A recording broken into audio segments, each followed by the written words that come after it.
So this one's going to be a fun one. The redneck night before Christmas.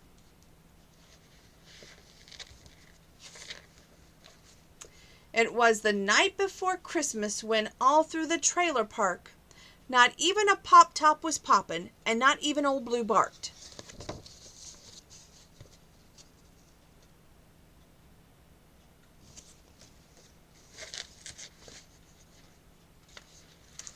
Our stockings was hung over the space heater with care, in hopes that Santy would fill them with Viennas and beer. The kids was asleep in their NASCAR PJs, dreaming of goo-goo clusters, moon pies, and RCs. And Arlene in her and Arlene in her curlers, and me in my John Deere cap, had just settled in for into our lazy boys for the Wheel of Fortune and a nap. I like how they have Elvis on the wall there. And there's Wheel of Fortune, and then look at that Christmas tree, and they've got all the Christmas stockings. It's kind of cute. Then out in the vacant lot I heard such a commotion, I thought it was neighbor Clyde finally got his T-Bird in motion. I heaved out my recliner, to the window I flew, busted out the screen and hollered for blue. The moon was shining down on my old wrecked cars, so bright that they were sparkling like old rusty stars. And I couldn't believe my own hard-working eyes when a jacked-up Ford pickup truck came flying through the sky. Faster'n old Ironhead his possums they came, and he whooped and he hollered and he called 'em by name. Get up sooner, hi Duke, move your tails, yaller and spud. On Blackie, on Queenie, you mind me, Duchess and Bud. To the top of the satellite dish, to the top of the shed. Now move it, step on it, y'all get out the lead. There he is, amazed. And look at that, Santa Claus in his pickup truck. Okay, we're going to continue on. Next page.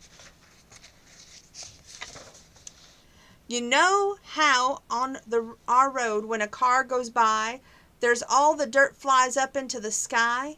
That's how this crew went straight up onto my roof with that pickup full of toys, a real nice gun rack, and redneck Santa too. Then 'fore I could pop my teeth in, I heard up on the tin the scrabbling around of them flying possum of his. I yanked my head back in the trailer and hitched up my shorts.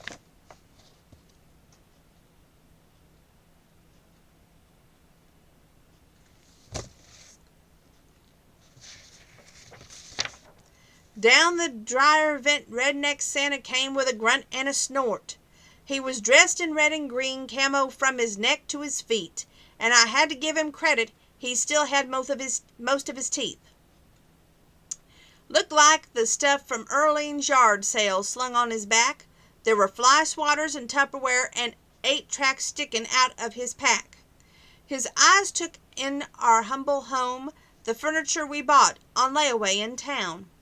Earlene's pride, that Elvis on velvet, my collections of barbed wires and license plates made by relatives. I could have swore I even saw a glistening tear when his eye fell on sweet Arlene a-snoring in her chair.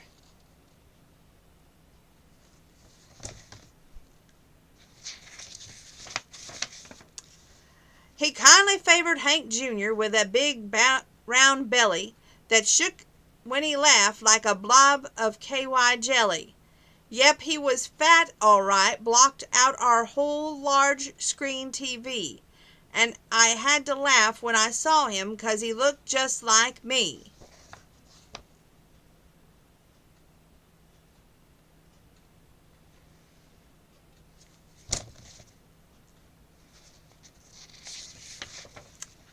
When he winked his eye, I knew for sure that he'd treat us right. Why, he might even leave me some ammo tonight. I stood there dreaming of white tail while I watched him work, then he stopped and like a real man let out a fart and a burp. He topped off our stockings with moon pies and bottle rockets, then squoze up that dryer vent like spam in your pocket.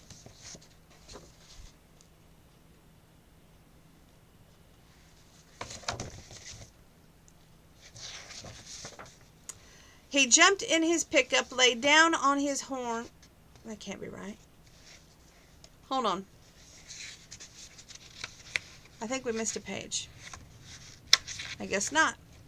He jumped in his pickup, laid down on his horn. I'm not lying, and they took off all like white lightning, with their possum tails flying. But I heard him holler as he headed for the 7-Eleven.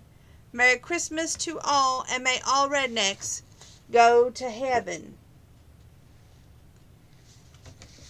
Okay, that was different. And see you soon for the next story.